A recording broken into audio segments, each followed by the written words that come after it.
പൊന്നിൻ്റെ നിറമല്ലേലും പൊന്നെന്നു വിളിച്ചതമ്മ. പൊന്നിൻ കുടമായി തന്നെ പൊന്നും മകൾ നൽകിയതമ്മ. താരാട്ടു പാടിയതമ്മ, താലോലം ആട്ടിയതമ്മ.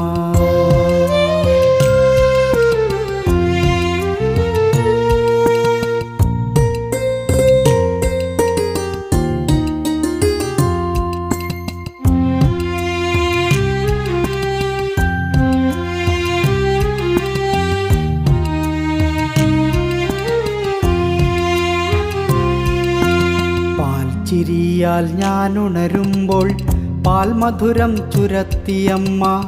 മാമൂണിനു നേദ്യം നൽകി മാമുണ്ണാൻ കഥകൾ പറഞ്ഞു. പാൽച്ചിരിയാൽ ഞാനുണരുമ്പോൾ പാൽമധുരം ചുരത്തിയമ്മ. മാമൂണിനു